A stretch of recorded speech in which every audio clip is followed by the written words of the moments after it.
অনেকে নিজের অবস্থান নিয়ে সুখী না, এরকম আছে না নাই? আল্লাহ আমার এটা দিল না রে, ওইটা দিল না রে, পাইলাম না রে, কিচ্ছু হয় না, কি করবো জীবন, হতাশ। আসলে আছে কিন্তু অনেক, কিন্তু শুকরিয়া নাই, ডাকাত, ঠিক কিনা?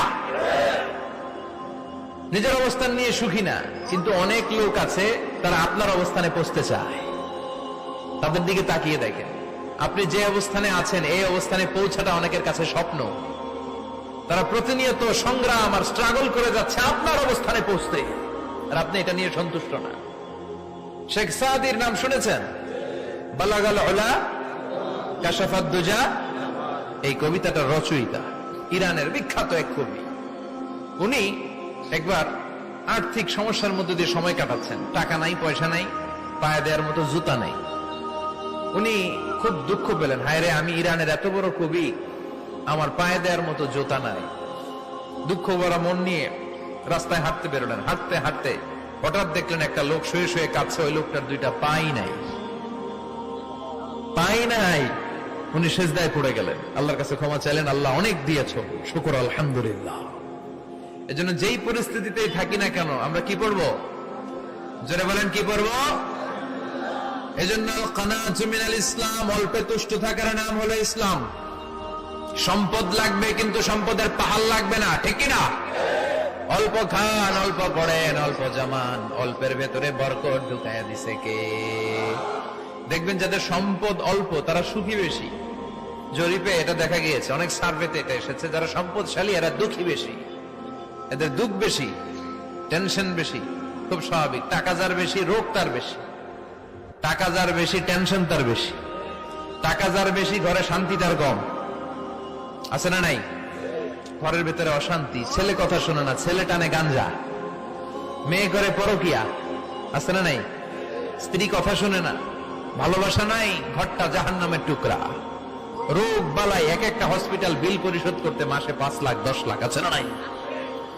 কিছু খেতে পারে না, ডাক্তার একেবারে ডায়েট মেনু বেঁধে দিয়েছে।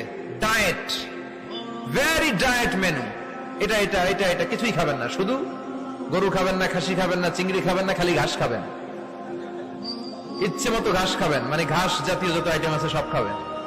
শাক খাবেন, সবজি খাবেন, সালাদ খাবেন। গরু, চিংড়ি, মুরগি, গোশত, ইলিশ কিছু খেতে পারে না। তাহলে রোগ বেশি, খাওয়ার মজা নাই, ঘরে সাংসারিক শান্তি নাই, খালি ব্যারাম আর ব্যারাম, ঠিক কিনা? কিন্তু সম্পদের পাহাড় ঘটেছে। আর অল্প যারা খায়, অল্প পড়ে, রিক্সাওয়ালা, কুলিওয়ালা, অল্প বেতনের চাকরি, কিন্তু হক হালালি মেনে চলে, দেখবেন শান্তি আছে অনেক। হ্যাঁ, বাসা ভাড়া দেয়, ফ্যামিলি চালায়, বাচ্চাদের স্কুল বিল, এরপরও মাস শেষে 1-2 হাজার টাকা হাতে থেকে যায়। আর ওর প্রতি মাসে 10 কোটি টাকা ইনকাম, তারপরও ব্যাংকের ঋণ আছে না নাই? সুখ কারে বলে? কিভাবে আপনি সুখকে ডিফাইন করবেন? সুখ তো টাকায় কিনা যায় না, শান্তি টাকা দিয়ে হয় না, শান্তি দেওয়ার মালিক কে? শান্তি আছে অল্প খেয়ে শুকর করার মধ্যে, শান্তি আছে আলহামদুলিল্লাহর মধ্যে। চিল্লায় বলেন, ঠিক কিনা?